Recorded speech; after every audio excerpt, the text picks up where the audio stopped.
Hello friends, ಮತ್ತೊಮ್ಮೆ ತಮಗೆಲ್ಲರಿಗೂ ನನ್ನ ಚಾನಲ್ಗೆ ಸುಸ್ವಾಗತ ಕೋರ್ತಾ ಈ ದಿನ ನಾವು 8ನೇ ತರಗತಿಯ ಚಾಪ್ಟರ್ 3 ಗಣಿತ ಪ್ರಕಾಶದಿಂದ ಚಾಪ್ಟರ್ 3 ಸಂಖ್ಯೆಗಳ ಕಥೆ ಇದರ ಒಂದು ಮುಂದಿನ ಭಾಗ ನೋಡೋಣ. ಫ್ರೆಂಡ್ಸ್, ಇಲ್ಲಿಯವರೆಗೆ ನೀವು ನಮ್ಮ ಚಾನಲ್ನ ಸಬ್ಸ್ಕ್ರೈಬ್ ಮಾಡಿಲ್ಲ ಅಂತಂದರೆ ಪ್ಲೀಸ್ ಸಬ್ಸ್ಕ್ರೈಬ್ ಮಾಡಿ, ಲೈಕ್ ಮಾಡಿ, ಶೇರ್ ಮಾಡಿ, ಕಮೆಂಟ್ ಮಾಡಿ. ಸೊ ಬನ್ನಿ ಸ್ಟಾರ್ಟ್ ಮಾಡೋಣ. ನಾನು ಇಲ್ಲಿರೋವರೆಗೆ ಹಿಂದೆ ವೀಡಿಯೋಸ್ಗಳನ್ನು ಮಾಡಿದ್ದೇನೆ. ಸೊ ಈ ವಿಡಿಯೋಸ್ ಬೇಕು ಅಂತ ಅಂದರೆ ನೀವು ನನ್ನ ಒಂದು ಪ್ಲೇ ಲಿಸ್ಟಲ್ಲಿ ಹೋಗಿ ಚೆಕ್ ಮಾಡ್ಬೋದು. ಸೊ ಬನ್ನಿ.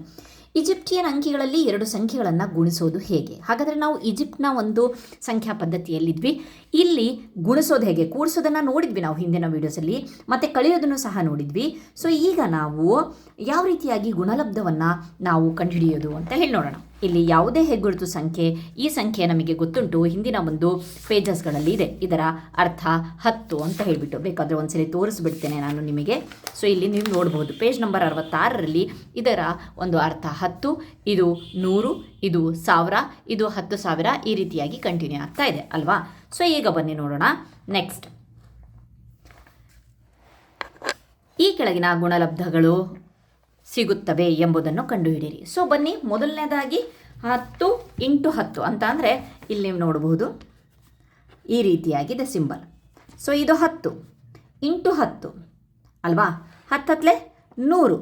ಸೊ ನಮ್ಮ ಒಂದು ಸಂಖ್ಯಾ ಪದ್ಧತಿಯಲ್ಲಿ 100. ಸೊ ಆದರೆ ನಾವು 100ಕ್ಕೆ ಒಂದು ಸಿಂಬಲ್ ಇದೆ ಅಲ್ವಾ, ನಾನು ತೋರಿಸಿದ್ನಲ್ವಾ ಇಲ್ಲಿ, ಆ ಸಿಂಬಲ್ ಬರುತ್ತೆ.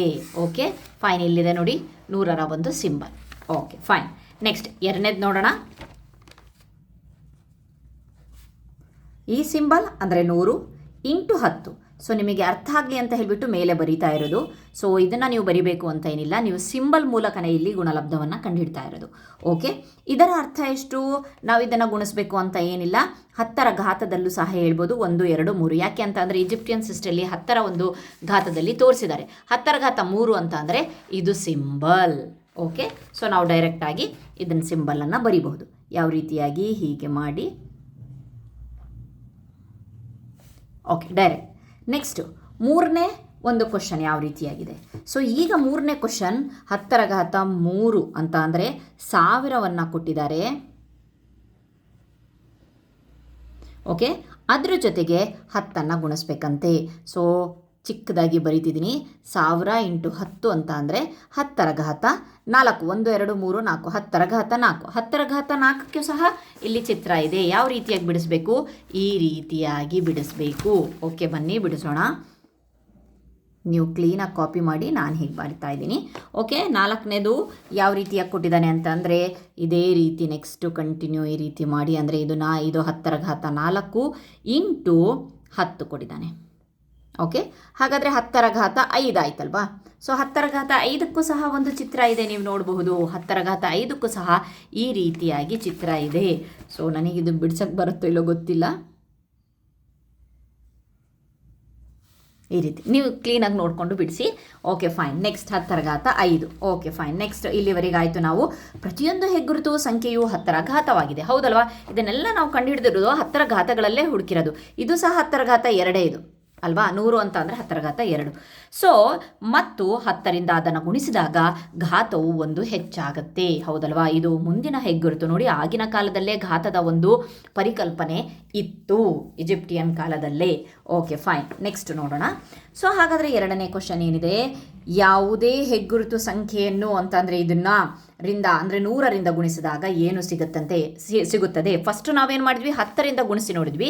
ಈಗ ನಾವು 100ರಿಂದ ಗುಣಿಸಿದ್ರೆ ಏನು ಸಿಗುತ್ತೆ? ಸೇಮ್ ಅದೇ ರೀತಿ, ಏನೂ ಅದರೊಳಗಡೆ ಚೇಂಜಸ್ ಇಲ್ಲ. ನೀವು ನೋಡಬಹುದು ಹೇಗಪ್ಪ ಅಂತಂದರೆ ಇದು 10 × 10 ಸ್ಕ್ವೇರ್. ನಾವು ಘಾತದಲ್ಲೇ ತೊಗೊಳ್ಳೋಣ. ಎಷ್ಟಾಯಿತು? 10 ಕ್ಯೂಬ್ ಆಯಿತು. ಇಲ್ಲೇ ಬರೆದು ಬಿಡ್ತೀನಿ ನಾನು ಇದರ ಆನ್ಸರು. 10 ಕ್ಯೂಬನ್ನು ಯಾವ ರೀತಿಯಾಗಿ ಬಿಡಿಸೋದು? ಈ ರೀತಿಯಾಗಿ ಬಿಡಿಸೋದು ಅಲ್ವಾ. ನೆಕ್ಸ್ಟ್ ಇದು 100 ಅಂದರೆ 10ರ ಘಾತ 2 × 10ರ ಘಾತ 2 ಅಂತ ಅಂದರೆ 10ರ ಘಾತ 4 ಅಲ್ವಾ. 10ರ ಘಾತ 4. 10ರ ಘಾತ 4ನ್ನು ಯಾವ ರೀತಿಯಾಗಿ ತೋರಿಸಿದ್ದಾರೆ?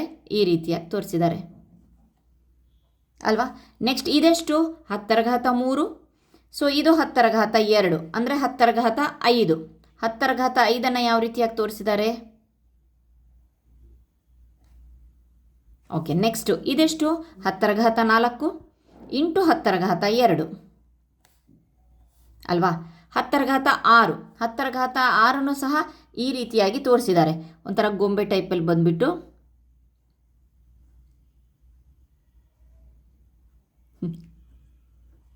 ಓಕೆ, ನೀವು ಕಾಪಿ ಮಾಡಿ ಚಿತ್ರನ ಕ್ಲೀನಾಗಿ. ಸೊ ನನಗೆ ಬರ್ತಾ ಇಲ್ಲ. ಸೊ ಇಲ್ಲೂ ಸಹ ನಾವು ಮಾಡಾಯಿತು. ನೆಕ್ಸ್ಟ್ ಹಾಗಾದರೆ ಇವುಗಳ ಗುಣಲಬ್ಧವನ್ನು ಕಂಡುಹಿಡಿಯಿರಿ ಅಂತ. ಎಷ್ಟು ಈಸಿ ಬರ್ತಾ ಇದೆಯಲ್ವಾ. ಸೊ ನಮ್ಮ ಒಂದು ಸಂಖ್ಯಾ ಪದ್ಧತಿಗಿಂತನೂ ಇದು ಚಿತ್ರಗಳ ಮೂಲಕ ತೋರಿಸ್ತಾ ಇರೋದು ತುಂಬ ಚೆನ್ನಾಗಿ ಕಾಣಿಸ್ತಾ ಇದೆ. ಇದು 10, ಇದರ ಒಂದು ಚಿತ್ರ 10⁵5 ಅಲ್ವಾ. 10⁵5 ಅಂದರೆ ನಾವೀಗ ಎಷ್ಟು ಬಿಡಿಸ್ಬೇಕು? 10⁻6 ಬಿಡಿಸ್ಬೇಕು. ಓಕೆ, 10⁻6 ಅಂತ ಅಂದರೆ ಇದು 10⁻6 ಅಂತ ಅಂದರೆ ಎಷ್ಟು, ಯಾವ ರೀತಿಯಾಗಿ ಈ ಒಂದು ಗೊಂಬೆ ಟೈಪಲ್ಲಿ ಬಂದುಬಿಟ್ಟು, okay, it's like a penguin. Okay, next ಇದು ಎಷ್ಟು? 10⁻2, ಇದು 10⁻3. ಸೊ ನಮಗೆ 10⁻5 ಬರುತ್ತೆ. ಸೊ 2 + 3 10⁻5. ನಾವು ಘಾತಾಂಕಗಳಲ್ಲಿ ಆಲ್ರೆಡಿ ನೋಡಿದ್ದೀವಿ. 2 + 3 5. 5ಅನ್ನು ಯಾವ ರೀತಿಯಾಗಿ ಬಿಡಿಸ್ತೀರಾ? ಈ ರೀತಿಯಾಗಿ ಬಿಡಿಸ್ತೀರಾ. ಹೇಗೋ ಇದೆ ಇದು. ಓಕೆ, ಇದು 10⁻3 ಇಂಟು 10⁻3 ಮತ್ತು 10⁻6 ಆಯಿತು ಅಲ್ವಾ. ಇದೇ ರೀತಿಯಾಗಿ ಗೊಂಬೆ ಥರ ಬಿಡಿಸ್ಬಿಟ್ಟು ಬಿಡಿಸ್ತೀರ 10⁻6. ಓಕೆ, ನೆಕ್ಸ್ಟು ಇದು 10⁻4, 10⁻6. ಸೊ ಇಲ್ಲಿ ನೋಡ್ಬೋದು ನೀವು. ಸೊ ಟೋಟಲ್ ಎಷ್ಟಾಗಿದೆ? 10⁻10 ಆಯಿತು. 4 + 6 10⁻10. ಬಟ್ ನಮಗೆ ಅವರು ತೋರಿಸಿಲ್ಲ 10⁻10 ಅಂತಂದರೆ ತೋರಿಸಿಲ್ಲ. ಸೊ ಎಷ್ಟು ತೋರಿಸಿದ್ದಾರೆ ಹಾಗಾದರೆ? ಲಾಸ್ಟಿಗೆ 10⁻7ವರೆಗೆ ತೋರಿಸಿದ್ದಾರೆ ಅಲ್ವಾ. ಈ ರೀತಿ ಸೂರ್ಯನ ಥರ 10⁻7 ತೋರಿಸಿದ್ದಾರೆ. ಸೊ ಇದನ್ನೇ ನಾವು ಸ್ಪ್ಲಿಟ್ ಮಾಡಬಹುದು. 10⁻7 ಇಂಟು 10⁻3 ಅಂತ ಹೇಳಿ. 10⁻7 ಅಂತ ಅಂದರೆ ಸೂರ್ಯ, 10⁻3 ಅಂತ ಅಂದರೆ ಈ ರೀತಿಯಾಗಿ ಅಲ್ವಾ. ಸೊ ನೋಡಿ, ಎಲ್ಲ ಒಂದು 10⁻ ಪ್ರತಿನಿಧಿಸುವ ಎಲ್ಲ ಸಂಖ್ಯೆಗಳ ಒಂದು ಗುಣಲಬ್ಧವನ್ನು ನಾವು ಈ ಒಂದು ಈಜಿಪ್ಟಿಯನ್ ಸಿಸ್ಟಮಲ್ಲಿ ನೋಡಿದ್ವಿ. ಹೀಗಾಗಿ ಯಾವುದೇ 2 ಹೆಗ್ಗುರುತು ಸಂಖ್ಯೆಗಳ ಗುಣಲಬ್ಧವು ಮತ್ತೊಂದು ಹೆಗ್ಗುರುತು ಸಂಖ್ಯೆ ಆಗಿದೆ, ಹೌದಲ್ವಾ. ಸೊ ಮತ್ತೊಂದು ಫಾರ್ ಎಕ್ಸಾಂಪಲ್ ಹೇಗಪ್ಪ ಅಂತಂದರೆ 10 ಇಂಟು ಇದು ಯಾವುದೇ 2 ಹೆಗ್ಗುರುತುಗಳನ್ನು ಗುಣಿಸಿದಾಗ ಅದು ಮತ್ತೊಂದು ಹೆಗ್ಗುರುತಾಗಿರುತ್ತೆ. ಆ ರೀತಿಯಾಗಿ ಅವರು ಪ್ಲ್ಯಾನ್ ಮಾಡಿ ಇದನ್ನು ಇಟ್ಟಿದ್ದಾರೆ. Okay, next question. ನಾವು ರಚಿಸಿದ ಆಧಾರ 5 ಪದ್ಧತಿಯಲ್ಲಿ ಈ ಗುಣವು ನಿಜವಾಗಿದೆಯೇ? ಈ ಗುಣವು ನಿಜವಾಗಿದೆಯೇ? ಹೌದು. ಏನು? ಈ ಗುಣ ನಿಜವಾಗಿದೆ. ಆಧಾರ ಸಂಖ್ಯೆಗಳನ್ನು ಹೊಂದಿರುವ ಯಾವುದೇ ಸಂಖ್ಯಾ ಪದ್ಧತಿಗೆ ಇದು ಅನ್ವಯಿಸುತ್ತದೆ. ಹೌದು ಅಂತ ಹೇಳಿ ನಾವು ಕ್ವಶನ್ ಕಂಟಿನ್ಯೂ ಮಾಡಿದ್ರೆ ಆಯಿತು. ಓಕೆ, ನೆಕ್ಸ್ಟ್ ಇಲ್ಲಿ ಈಜಿಪ್ಟಿಯನ್ ಪದ್ಧತಿಯಲ್ಲಿ ಒಂದು ಸಂಖ್ಯೆ ಮತ್ತು 10ರ ಗುಣಲಬ್ಧದ ಬಗ್ಗೆ ನಾವು ಏನು ತೀರ್ಮಾನಿಸಬಹುದು ಅಂತ ಹೇಳಿ ಕೊಟ್ಟಿದ್ದಾರೆ. ಸೊ ಏನು ತೀರ್ಮಾನಿಸಬಹುದು? ಸೊ ಬನ್ನಿ ನೋಡೋಣ. ಇದೆಷ್ಟಿದೆ? 2 ಅಲ್ವಾ. ಸೊ 2 ಅಂತ ಅಂದರೆ ಇಲ್ಲಿ ನಾವು 100 × 100 ಅಂತ ಅಲ್ಲ, 2 ಅಂತ ಅಂದರೆ ಇಲ್ಲಿ 2 ಸಲ 100ನ್ನು ಬರೆದಿದ್ದಾರೆ ಅಂತ ಹೇಳಿ. Okay, fine. ಸೊ ನೋಡೋಣ ಹೇಗೆ ಅಂತ ಹೇಳಿ. ಸೊ ಇಲ್ಲಿ ಇದನ್ನು ಹೊರಗಡೆ ಇಟ್ಟಿದ್ದಾರಲ್ವಾ. ಸೊ ಇದನ್ನು ನಾವು ಬ್ರಾಕೆಟ್ ಹಾಕಿದ್ವಿ ಅಂತ ಅಂದರೆ ಇವನ ಜೊತೆಗೂ ಗುಣಿಸ್ತಾರೆ. ಫಸ್ಟು ಇದನ್ನು ಮಾಡಿಬಿಡೋಣ. ಓಕೆ, ಸೊ ಇದನ್ನು ಇವ್ರ ಜೊತೆಗೂ ಗುಣಿಸುತ್ತೆ. ವಿಭಾಜ್ಯತೆಯ ನಿಯಮ ಇದೆಯಲ್ವಾ. ಸೊ ಇದನ್ನು ಸಹ ಓಕೆ, ಫೈನ್. ಅದನ್ನೇ ಇಲ್ಲಿ ಕೊಟ್ಟಿದ್ದಾರೆ. ಸೊ ಇದನ್ನು ನಾವು ಗುಣಿಸಿದಾಗ ಯಾವ ರೀತಿಯಾಗಾಯಿತು? ಇದು ಅಂತ ಅಂದರೆ 10⁻2 ಇಂಟು ಇದು 10 ಪ್ಲಸ್ 10⁻2 ಇಂಟು 10. ಇದೆಷ್ಟಾಯಿತು? 10⁻3 ಪ್ಲಸ್ 10⁻3. ಓಕೆ, ಇದರ ಮಧ್ಯ ನಮ್ಮ ಒಂದು ಸಂಖ್ಯಾ ಪದ್ಧತಿಯಲ್ಲಿ ಯಾವುದಾದ್ರೂ ಒಂದು ಸಂಖ್ಯೆಯನ್ನು ನಾವು ತೋರಿಸ್ತಾ ಇದ್ದೀವಿ ಅಂತ ಅಂದರೆ ನಾವು ಅಲ್ಲಿ ಗುಣಾಕಾರದ ಚಿಹ್ನೆ ಇದೆ ಅಂತ ಏನಾದರೂ ಅಂದ್ಕೊಳ್ತೀವಿ. ಬಟ್ ಇಲ್ಲಿ ಮಾತ್ರ ಇದು ಪ್ಲಸ್ ಅಂತ ಹೇಳಿಬಿಟ್ಟು ಅರ್ಥ ಮಾಡ್ಕೊಬೇಕು. 10⁻3 ನಾವು ಯಾವ ರೀತಿಯಾಗಿ ಸಿಂಬಲೈಸ್ ಮಾಡ್ತೀವಿ ಅಂತ ಅಂದರೆ ಈ ರೀತಿಯಾಗಿ ಮಾಡ್ತೀವಿ ಅಲ್ವಾ. Okay, plus. ಓಕೆ, ಸೊ ಈಗ ಪ್ಲಸ್ ತೆಗೆದುಬಿಟ್ಟು ಡೈರೆಕ್ಟಾಗಿ ಇಲ್ಲಿ ಮಾಡಿದಾರಲ್ಲ ಆ ರೀತಿಯಾಗಿ ಇಟ್ಟರೆ ಆಯಿತು. ಅದನ್ನೇ ನಿಮ್ಮ ಒಂದು ಎಕ್ಸ್ಪ್ಲನೇಷನಲ್ಲಿ ತೋರಿಸಿದ್ದಾರೆ. ಓಕೆ, ಸೊ ಇದು ಯಾವ ರೀತಿಯಾಗಿ ಬಂತು ಅಂತ ಅನ್ನೋದಕ್ಕೆ ನಿಮಗೆ ಕಂಟಿನ್ಯೂ ಮತ್ತೊಂದ್ಸಲಿ ಹೇಳ್ಕೊಡ್ತೀನಿ ನೋಡಿ. ಸೊ ಇದು ಅಂತ ಅಂದರೆ ಇದ್ರ ಮಧ್ಯೆ ಪ್ಲಸ್ ಇದೆ ಅಂತ ಹೇಳಿ ಇಂಟು 10 ಅಂತ ಇದೆ. ಸೊ ವಿಭಾಜ್ಯತೆಯ ನಿಯಮ ಪ್ರಕಾರ ಹೊರಗಡೆ ಬ್ರಾಕೆಟಿಂದ ಹೊರಗಡೆ ಇದ್ದರೆ ಇದು ಇದ್ರ ಜೊತೆಗೂ ಗುಣಿಸ್ಬೇಕು, ಇದು ಇದ್ರ ಜೊತೆಗೂ ಗುಣಿಸ್ಬೇಕು. ಗುಣಿಸೇ ಇಟ್ಟಿದ್ದೀವಿ. So 10 square into 10 square. ಇಲ್ಲಿ ಯಾಕೆ ನೀವು ಪ್ಲಸ್ ಚಿಹ್ನೆ ಹಾಕಿಲ್ಲ ಅಂತ ಹೇಳ್ಬೋದು. ಸೊ ಇಲ್ಲಿ ನೋಡಬಹುದು, ಇಲ್ಲಿ ಇಂಟು ಚಿಹ್ನೆ ಇದೆ ಆಲ್ರೆಡಿ. ದೇ ಹ್ಯಾವ್ ಗಿವನ್, ಇಲ್ಲಿ ಕೊಟ್ಟಿದ್ದಾರೆ. ಹಾಗಾಗಿಬಿಟ್ಟು ನಾವು ಇಲ್ಲಿ ಇದನ್ನೆರಡನ್ನು ಗುಣಿಸಿ ಇಟ್ಟಿರೋದು ಅಲ್ವಾ. ಸೊ ಇದ್ರ ಮಧ್ಯೆ ಇಂಟು ಚಿಹ್ನೆ ಇರ್ತಿದ್ರೆ ನಾವಿಲ್ಲಿ ಈ ರೀತಿಯಾಗಿ ಬ್ರಾಕೆಟ್ ನಾವು ತೆಗೆದು ವಿಭಾಜ್ಯತೆಯ ನಿಯಮನ ಮಾಡೋಕ್ಕೆ ಸಾಧ್ಯ ಆಗ್ತಿರಲಿಲ್ಲ. Okay fine. ನೆಕ್ಸ್ಟ್ ನೋಡೋಣ ಏನಿದೆ ಅಂತ ಹೇಳಿಬಿಟ್ಟು. ಸೊ ಇಲ್ಲೂ ಅಷ್ಟೇ ಇಲ್ಲೂ ಹೀಗೆ ಕೊಟ್ಟಿದ್ದಾರಲ್ವಾ, ಸೊ ಇದನ್ನು ಇಲ್ಲೂ ಸಹ ಕೊಟ್ಟಿದ್ದಾರೆ. ಇದನ್ನು ಸಹ ಏನು ಮಾಡಬೇಕಪ್ಪ ಅಂತ ಅಂದರೆ ಸಪ್ರೇಟ್ ಮಾಡ್ಕೊಬೇಕು. ಇದ್ರ ಮಧ್ಯನೂ ಇಲ್ಲ, ಇದೊಂದಿದೆ, ಇದೊಂದಿದೆ, ಇದೊಂದಿದೆ, ನೆಕ್ಸ್ಟು ಒಂದಿದೆ, ಇಂಟು ಎನ್ ಇದೆ. ಸೊ ಇದನ್ನು ಇದ್ರ ಜೊತೆಗೂ ಗುಣಿಸ್ಬೇಕು, ಇದನ್ನು ಇದ್ರ ಜೊತೆಗೂ ಗುಣಿಸ್ಬೇಕು, ಇದ್ರ ಜೊತೆಗೂ ಗುಣಿಸ್ಬೇಕು, ಇದ್ರ ಜೊತೆಗೂ ಗುಣಿಸ್ಬೇಕು. ಸೊ ಯಾವ ರೀತಿಯಾಗಿ ಬರತ್ತಪ್ಪ ಅಂತ ಅಂದರೆ, ಸೊ ನಾನು ನೋಟ್ಸಲ್ಲಿ ಮಾಡಿ ತೋರಿಸ್ತೇನೆ.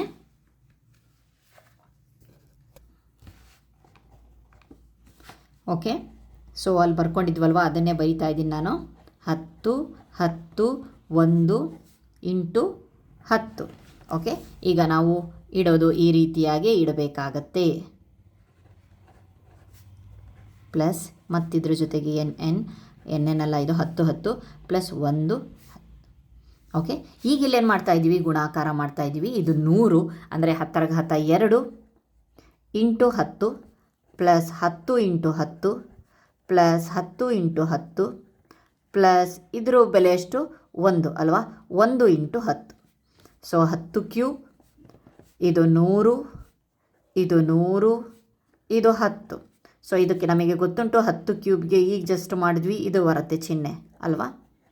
ಸೊ 100ಕ್ಕೆ ಇದು ಬರುತ್ತೆ, ಮತ್ತೆ ಇದು ಬರುತ್ತೆ, 10ಕ್ಕೆ ಇದು. ಈಗ ಪ್ಲಸ್ಸನ್ನು ತೆಗೆದುಬಿಟ್ಟು ಎಲ್ಲ ಚಿಹ್ನೆಗಳನ್ನು ಇಟ್ಟುಬಿಟ್ರೆ ನಮ್ಮ answer ready. Okay fine. Next ನೋಡೋಣ. ಇದೇ ರೀತಿಯ ಮುಂದೆ ಒಂದು ಸಂಖ್ಯೆ 2ಕ್ಕಿಂತ ಹೆಚ್ಚು ಪದಗಳನ್ನು ನೆಕ್ಸ್ಟ್ ಕೊಟ್ಟಿದ್ದಾರೆ. ಉದಾಹರಣೆ A + B + C into N, AN BN CN. ನಾವೇನು ಮಾಡ್ತೀವಲ್ವ ಅದೇ ರೀತಿ ಇಲ್ಲಿ ಕೊಟ್ಟಿದ್ದಾರೆ. ಸೊ ನಮ್ಮ ಆನ್ಸರ್ ಸಹ ಇಲ್ಲಿ ಬಂದಿದೆ ನೋಡಿ, ಸೇಮ್ ಆನ್ಸರ್ ಇಲ್ಲಿ ಬಂದಿದೆ. ಓಕೆ, ನೆಕ್ಸ್ಟ್ ಈ ಕೆಳಗಿನವುಗಳ ಗುಣಲಬ್ಧವನ್ನು ಕಂಡುಹಿಡಿಯಿರಿ. ಈಗ ನಾವು ಮಾಡೋಣ ಗುಣಲಬ್ಧ ಕಂಡುಹಿಡಿಯುವ ಒಂದು ಕೆಲಸ. ಸೊ ಇಲ್ಲಿ ಲೆಕ್ಕ ಕಾಣಿಸ್ತಾ ಇದೆ ನಿಮಗೆ. ಸೊ ಬನ್ನಿ ನೋಡೋಣ. ಮೊದಲನೇದು 100 100 100 100 100. Okay, into 10. Okay fine. ಈಗ ಇದ್ರ ಮಧ್ಯೆ ಯಾವ ಚಿಹ್ನೆ ಇದೆ ಅಂತ ಹೇಳಿಬಿಟ್ಟು ಪ್ಲಸ್ ಚಿಹ್ನೆ ಇದೆ ಅಂತ ಹೇಳಿಬಿಟ್ಟು ಹಾಕ್ಕೊಂಬಿಡೋಣ. ಓಕೆ, ಈಗ ನಾವೇನು ಮಾಡೋಣ, ಇವನ್ನೆಲ್ಲವನ್ನು ಸಹ ಇಂಟು 10. ಓಕೆ, ಇದೊಂದಾಯಿತು. ಈ ಪ್ಲಸ್ ತೊಗೊಳ್ತಾ ಇದ್ದೀನಿ.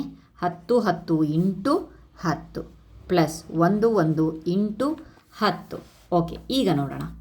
ಸೊ ಇಲ್ಲೇನಾಗುತ್ತೆ, ಇದನ್ನು ಇದ್ರ ಜೊತೆ ಗುಣಿಸಿದಾಗ ಸೊ 10 ಸ್ಕ್ವೇರ್ ಇಂಟು 10 ಮಾಡಿದಾಗ 10 ಕ್ಯೂಬ್ ಬಂತು. ಈಗ ಇದ್ರ ಜೊತೆಗೆ ಮಾಡಿದಾಗ ಇನ್ನೊಂದು 10 ಕ್ಯೂಬ್ ಬಂತು. ಇದ್ರ ಜೊತೆಗೆ ಮಾಡಿದಾಗ ಇನ್ನೂ ಒಂದು 10 ಕ್ಯೂಬ್ ಬಂತು. ಇದ್ರ ಜೊತೆ ಗುಣಿಸಿದಾಗ ಇನ್ನೊಂದು 10 ಕ್ಯೂಬ್ ಬಂತು, ಇನ್ನೊಂದು ಬಂತು. ಅಂದರೆ 5 ಜೊತೆಗೆ ಗುಣಿಸಿದಾಗಲೂ ಸಹ 10 ಕ್ಯೂಬ್ನ ಒಂದು ಬೆಲೆ ಬಂತು. ಪ್ಲಸ್ ಇದನ್ನು ಇದ್ರ ಜೊತೆ ಗುಣಿಸಿದಾಗ 100 ಬಂತು. 10 ಇಂಟು 10 100 ಬಂತು. Plus 1 into 10 10, 1 into 10 10. ಸೊ ಈ ಪ್ಲಸ್ ಮಾರ್ಕನ್ನು ತೆಗೆದುಬಿಟ್ಟು ನಾವು ಕಂಪ್ಲೀಟಾಗಿ ಬರೆದ್ರೆ ಆಯಿತು. ಅರ್ಥ ಆಗಿದೆ ಅಂದ್ಕೊಂಡಿದ್ದೀನಿ. ಸೊ ಈ ಚಿತ್ರ ಬಿಡಿಸೋದು ಫಾಸ್ಟ್ ಆಗ್ತಾ ಇಲ್ಲ. ಸೊ ಹೇಗೆಗೋ ಬಿಡಿಸ್ತಿದ್ದೀನಿ, ನೀವು ಮಾತ್ರ ಚೆನ್ನಾಗಿ ಬಿಡಿಸ್ಕೊಳ್ಳಿ. ಇದು 5 ಸಲ ಏನು ಪ್ಲಸ್ ಮಾರ್ಕ್ ತೆಗೆದುಬಿಟ್ಟು ಸೇಮ್ ಬಿಡಿಸಿದ್ರೆ ಆಯಿತು. Okay fine. ಇದು ಇದರ ಒಂದು ಗುಣಲಬ್ಧ ಕಂಡುಹಿಡಿದ್ವಿ. ಈಗ ನೆಕ್ಸ್ಟ್ ಬರೋಣ, ಎರಡನೇ ಗುಣಲಬ್ಧವನ್ನು ಕಂಡುಹಿಡಿಯೋಣ. Okay fine. ಎರಡನೇದು ನೋಡೋಣ. ಸೊ ಏನಿದೆ, ಈ ರೀತಿಯಾಗಿದೆ. ಅಂದರೆ 10 ಕ್ಯೂಬನ್ನು ಕೊಟ್ಟಿದ್ದಾರೆ. ನೆಕ್ಸ್ಟ್ ಅದ್ರ ಜೊತೆಗೆ 10 ಕೊಟ್ಟಿದ್ದಾರೆ, ಇಂಟು 10 ಕೊಟ್ಟಿದ್ದಾರೆ. Okay fine. ಈಗಿನ ಇದನ್ನು ಮಾಡಬೇಕು, ಇದನ್ನು ಮಾಡಬೇಕು ಅಂತ ಹೇಳಿಬಿಟ್ಟು ಕೊಟ್ಟಿದ್ದಾರೆ. ಸೊ ಬನ್ನಿ ಮಾಡೋಣ. ಇಂಟು 10 ಕ್ಯೂಬ್ ಇಂಟು ಈ ಎನ್ ಜೊತೆ ಗುಣಿಸ್ತಾ ಇದ್ದೀವಿ. ಪ್ಲಸ್ ಈಗ ಇದನ್ನು ಇದ್ರ ಜೊತೆ ಗುಣಿಸ್ತೀವಿ. ಸೊ ಇದು 10 ಕ್ಯೂಬು, ಇದು 10 ಅಂತ ಅಂದರೆ 10^4. 10^4 ಯಾವ ರೀತಿಯಾಗಿ ತೋರಿಸಿದ್ದಾರೆ, ಈ ರೀತಿಯಾಗಿ ತೋರಿಸಿದ್ದಾರೆ ಅಲ್ವಾ. 10 ಇಂಟು 10 ಅಂತಂದರೆ 100. ಇಷ್ಟನ್ನು ಬಿಡಿಸಿದ್ರೆ ಆಯಿತು. Okay fine. ನೆಕ್ಸ್ಟ್ ಮುಂದೆ ನೋಡೋಣ ಏನಿದೆ ಅಂತ ಹೇಳಿಬಿಟ್ಟು. ಒಂದು ಸಂಖ್ಯೆಯನ್ನು 10ರಿಂದ ಗುಣಿಸಲು ಸರಳ ನಿಯಮ ಯಾವುದು? ನಾವು ನೋಡಿದಂತೆ ಎರಡು ಸಂಖ್ಯೆಗಳನ್ನು ಗುಣಿಸುವ ಪ್ರಕ್ರಿಯೆಯು ಹೆಗ್ಗುರುತು ಸಂಖ್ಯೆಗಳ ಗುಣಾಕಾರವನ್ನು ಒಳಗೊಂಡಿರುತ್ತದೆ. ಹೆಗ್ಗುರುತು ಸಂಖ್ಯೆಗಳು ಒಂದು ಸಂಖ್ಯೆಯ ಘಾತಗಳಾಗಿದ್ದಾಗ ಅವುಗಳ ಗುಣಲಬ್ಧ ಮತ್ತೊಂದು ಹೆಗ್ಗುರುತು ಸಂಖ್ಯೆ ಆಗಿರುತ್ತೆ, ಹೌದಲ್ವಾ? ಸೊ ಹಿಂದಿನ ಪೇಜಲ್ಲಿ ನಾವು ನೋಡಿದ್ವಿ, ಒಂದು ಇಲ್ಲಿ ಹೆಗ್ಗುರುತು ಬಿಟ್ಟು ಬೇರೆ ಯಾವುದೂ ಇಲ್ಲ. ಈ 2 10ನ್ನು ಗುಣಿಸಿದ್ವಿ ಅಂತ ಅಂದರೆ ಅಲ್ಲಿ ನೆಕ್ಸ್ಟ್ ಹೆಗ್ಗುರುತು ಬರುತ್ತೆ, ಅದೇ 100 ಅಲ್ವಾ? ಸೊ ಇನ್ನೊಂದೇನಪ್ಪ ಅಂತ ಅಂದರೆ ಒಂದು ಹೆಗ್ಗುರುತು ಜೊತೆಗೆ ಇನ್ನೊಂದು ಹೆಗ್ಗುರುತು ಗುಣಿಸಿದ್ವಿ ಅಂತ ಅಂದರೆ ಅಲ್ಲಿ ನೆಕ್ಸ್ಟ್ 3ನೇ ಹೆಗ್ಗುರುತು ಸಿಗುತ್ತೆ, ಅದನ್ನೇ ಹೇಳ್ತಾ ಇರೋದು ಇಲ್ಲಿ. ಓಕೆ, ನೆಕ್ಸ್ಟ್ ಹೀಗಾಗಿ ಹೆಗ್ಗುರುತು ಸಂಖ್ಯೆಗಳು ಘಾತಗಳಾಗಿರುವ ಸಂಖ್ಯೆಗಳಿರುವ ಸಂಖ್ಯಾ ಪದ್ಧತಿ ಅಂತ ಅಂದರೆ ಆಧಾರ ಹೊಂದಿರುವ ಸಂಖ್ಯಾ ಪದ್ಧತಿ. ಸಂಖ್ಯಾ ಪ್ರಾತಿನಿಧ್ಯದಲ್ಲಿ ಮಾತ್ರವಲ್ಲದೆ ಅಂಕಗಣಿತದ ಮೂಲ ಕ್ರಿಯೆಗಳಲ್ಲೂ ಸಹ ನಡೆಸುವಲ್ಲಿ ಇದು ಉಪಯುಕ್ತ ಆಗಿದೆ. ನೀವು ನೋಡಬಹುದು, ನಾವಿಲ್ಲಿ ಕೂಡೋದು ಮಾಡಿದ್ವಿ, ಕಳೆಯೋದು ಮಾಡಿದ್ವಿ, ನೆಕ್ಸ್ಟ್ ಇಲ್ಲಿ ಗುಣಾಕಾರದಲ್ಲಿ ಒಂದು ಗುಣಲಬ್ಧವನ್ನು ಕಂಡುಹಿಡಿಯೋಕ್ಕೂ ಸಹ ಮಾಡಿದ್ವಿ ಅಲ್ವಾ? ಸೊ ಓಕೆ, ನೆಕ್ಸ್ಟ್ ನೋಡೋಣ ದಶಮಾಂಶ ವ್ಯವಸ್ಥೆಯನ್ನು ಬಳಸುವ ಅಬ್ಯಾಕಸ್. ಅದಾದಮೇಲೆ ನೆಕ್ಸ್ಟು 11ನೇ ಶತಮಾನದಲ್ಲಿ ಇನ್ನೂ ರೋಮನ್ ಅಂಕಿಗಳನ್ನು ಬಳಸುತ್ತಿದ್ದ ಜನರು ಸಹ ದಶಮಾಂಶ ವ್ಯವಸ್ಥೆಯನ್ನು ಬಳಸಿಕೊಂಡು ನಿರ್ಮಿಸಲಾದ ಲೆಕ್ಕಾಚಾರ ಸಾಧನ ಅಬಾಕಸ್ ಅಂತ ಹೇಳಿಬಿಟ್ಟು ಈಗಲೂ ಸಹ ನಾವು ನೋಡ್ತೇವೆ. ಇದು ಅಬಾಕಸನ್ನು ಬಳಸಲು ಪ್ರಾರಂಭಿಸಿದರು ಆವಾಗ 11ನೇ ಶತಮಾನದಲ್ಲಂತೆ. ಚಿತ್ರದಲ್ಲಿ ತೋರಿಸುವಂತೆ ಇದು ರೇಖೆಗಳನ್ನು ಹೊಂದಿರುವ ಬೋರ್ಡ್ ಆಗಿತ್ತು. ನೀವು ನೋಡಬಹುದು, ರೇಖೆಗಳನ್ನು ಹೊಂದಿರುವ ಬೋರ್ಡ್ ಆಗಿತ್ತು. ಒಂದನ್ನು ಸೂಚಿಸುವ ರೇಖೆಯಿಂದ ಪ್ರಾರಂಭಿಸಿ ಪ್ರತಿ ಅನುಕ್ರಮ ಸಂಖ್ಯೆಯು 10ರ ಅನುಕ್ರಮವನ್ನು ಜಾಸ್ತಿ ಆಯಿತು. ಇದು 1, ಇದು 10ರ ಘಾತ 1, ಇದು 10ರ ಘಾತ 2, ಇದು 10ರ ಘಾತ 3, ಇದನ್ನು ಸಹ 10ರ ಘಾತ 0 ಅಂತ ಹೇಳಿಬಿಟ್ಟು ನಾವು ಪ್ರತಿನಿಧಿಸಬಹುದು. ಓಕೆ, 10ರ ಘಾತ 0 ಅಂತ ಅಂದರೆ 1. ಸೊ ಮಣಿಕಟ್ಟಿನಲ್ಲಿ ಸಂಖ್ಯೆಗಳನ್ನು ಈ ಕೆಳಗಿನಂತೆ ಪ್ರತಿನಿಧಿಸಲಾಗಿದೆ. ನೀಡಲಾದ ಸಂಖ್ಯೆಯನ್ನು ಮೊದಲು ಹೆಗ್ಗುರುತು ಸಂಖ್ಯೆಗಳಾಗಿ 10ರ ಘಾತಗಳು ವರ್ಗೀಕರಿಸಲಾಗಿದೆ. ನಾವು ಇಲ್ಲಿವರೆಗೆ ಅವುಗಳನ್ನು ಗುಂಪು ಮಾಡುತ್ತಿದ್ದೇವೆ. 10ರ ಪ್ರತಿ ಘಾತಕ್ಕೆ ಗುಂಪಿನಲ್ಲಿ ಅದು ಎಷ್ಟು ಬಾರಿ ಸಂಭವಿಸಿದೆಯೋ ಅಷ್ಟು ಕೌಂಟರ್ಗಳನ್ನು ಅದರ ಸಾಲಿನಲ್ಲಿ ಇಟ್ಟಿದ್ದಾರಂತೆ. ಸೊ ಉದಾಹರಣೆಗೆ ಒಂದು ಕೊಟ್ಟಿದ್ದಾರೆ, ಏನಂತ ಹೇಳ್ಬಿಟ್ಟು 3426 ಯಾವ ರೀತಿಯಾಗಿ ನೀವು ಮೆನ್ಷನ್ ಮಾಡ್ತೀರಾ ಅಂತಂದರೆ 3000 ಅಂತ ಅಂದರೆ ಇಲ್ಲಿ ನೋಡ್ಬೋದು ನೀವು 1000. Okay, next 400. ಓಕೆ, 400 100 200 300 400. ಅದಾದಮೇಲೆ ನೆಕ್ಸ್ಟು 20. ಎಷ್ಟು? 20. ಓಕೆ, 20 ಅಂದ ತಕ್ಷಣ ಇಲ್ಲಿ ನೋಡಬಹುದು 10 20. ಓಕೆ, ನೆಕ್ಸ್ಟು ಅವ್ರು ಕೊಟ್ಟಿದ್ದಾರೆ 5ರ ಮೌಲ್ಯವನ್ನು ನೀಡುತ್ತೆ ಅಂತ ಹೇಳಿಬಿಟ್ಟು. ಸೊ ನೆಕ್ಸ್ಟು 6 ಅಂದಾಗ 1 2 3 4 5 6 ಇದೆ. ಬಟ್ ಏನಾಗತ್ತಪ್ಪ ಅಂತಂದರೆ 6 ಬಿಡಿಗಳು ಇರೋದಿಲ್ಲ, 5ರ ಒಂದು ಕಟ್ಟಿರುತ್ತೆ, ಅದ್ರ ಮೇಲೆ ಒಂದು ಎಕ್ಸ್ಟ್ರಾನ ಕೊಡ್ತೀವಿ, 5 + 1 6 ಅಂತ ಹೇಳಿ. ಸೊ ಇದು ಅಬಾಕಸ್ನ ಒಂದು ನಿಯಮ ಆಗಿದೆ. ಓಕೆ, ಲೆಕ್ಕಾಚಾರಗಳಿಗೆ ಅಬಾಕಸರನ್ನ ಹೇಗೆ ಬಳಸಲಾಗಿತ್ತು ಅಂತ ಹೇಳಿಬಿಟ್ಟು ಇಲ್ಲೂ ಒಂದು ಕೊಟ್ಟಿದ್ದಾರೆ, 2907. ಇದರೊಳಗಡೆ ಎಷ್ಟು ಇದ್ದಾವೆ? ಇದರೊಳಗಡೆ ಎಷ್ಟು ಇದಿದೆ ಅಂತ ಅಂದರೆ 2000 ಇದೆ ಅಲ್ವಾ? ಸೊ ಅದಕ್ಕೋಸ್ಕರ ಅವ್ರು ಏನು ಮಾಡಿದ್ದಾರೆ, 2000 ಇದರೊಳಗಡೆ 2 ಇದನ್ನು ಹಾಕಿದ್ದಾರೆ. ಅದಾದಮೇಲೆ ನೆಕ್ಸ್ಟು 900 ಇದೆ. 900 ಯಾವ ರೀತಿಯಾಗಿ ಮಾಡ್ಬೋದಪ್ಪ ಅಂತ ಅಂದರೆ, ಸೊ ಇಲ್ಲೇ ಬರುತ್ತೇನೆ ನಾನು. ಸೊ 900 ನಾವು ಯಾವ ರೀತಿಯಾಗಿ 500 ಕೊಡಬಹುದು, ಪ್ಲಸ್ 100 ಕೊಡಬಹುದು, ಪ್ಲಸ್ 100 ಕೊಡಬಹುದು, ಅದಾದಮೇಲೆ ಮತ್ತೆ 100, ಅದಾದಮೇಲೆ ಮತ್ತೆ 100. ಎಷ್ಟಾಯಿತು? 1 2 3 4 400 ಮತ್ತು 500 900 ಆಯಿತು. ಸೊ ಹಾಗಾಗಿಬಿಟ್ಟು ಏನು ಮಾಡಿದ್ರಪ್ಪ ಅಂತಂದರೆ 100ರ ಸ್ಥಾನದಲ್ಲಿ ಎಷ್ಟು ಮಾಡಿದಾರಪ್ಪ ಅಂತಂದರೆ 500 1 100 500 ಮೇಲೆ ಎತ್ತು ಹಾಕಿದ್ರು. ನೆಕ್ಸ್ಟ್ 1 2 3 4 ಅಂತ ಹೇಳಿಬಿಟ್ಟು ಕೊಟ್ಟರು. ನೆಕ್ಸ್ಟ್ ಅದಾದಮೇಲೆ ಎಷ್ಟಾಯ್ತಪ್ಪ ಅಂತಂದರೆ 7 ಇದೆ. ಸೊ 7 ಇದೆಯಲ್ವಾ? ಸೊ ಅದಕ್ಕೋಸ್ಕರ ಏನು ಮಾಡಿದ್ರಪ್ಪ ಅವರು ಅಂತಂದರೆ ಈ ಹಂತದಲ್ಲಿ, ಸೊ ಓಕೆ, ಇಲ್ಲಿ 2000 ಆಯಿತು. ಇದಾದಮೇಲೆ ನೆಕ್ಸ್ಟು ಇದು 500 600 700 800 900 ಆಯಿತು. ಇಲ್ಲಿ ನೀವು ನೋಡಬಹುದು 2005, ಇದು 900. ನೆಕ್ಸ್ಟ್ ಬರೋದು 700 ಅಂತ ಅಂದರೆ ಇದು 5 6 7. ಓಕೆ, 5ರ ಕಟ್ಟನ್ನು ಮೇಲೆ ಎತ್ತು ಹಾಕಿದ್ರು, ಈ ರೀತಿಯಾಗಿ ಎತ್ತಕ್ಕಿರುತ್ತೆ. ಸೊ ಎತ್ತು ಹಾಕಿದ್ರು 6 7. ಓಕೆ, 2007 ಜೊತೆಗೆ ಪ್ಲಸ್ 43 ಮಾಡಿದ್ದಾರೆ. ಎಷ್ಟು ಹತ್ತುಗಳಿದ್ದಾವೆ? 4 ಹತ್ತುಗಳಿದ್ದಾವೆ. ಸೊ ಇದು 40 ಆಯಿತು. ನೆಕ್ಸ್ಟ್ 3 ಡೈರೆಕ್ಟಾಗಿ ಮಾಡಿದ್ದಾರೆ 43. ಸೊ ಇವೆರಡನ್ನು ಸಹ ನಾವು ಇಲ್ಲಿ ಅವರು ಕೂಡಿ ಇಟ್ಟಿದ್ದಾರೆ.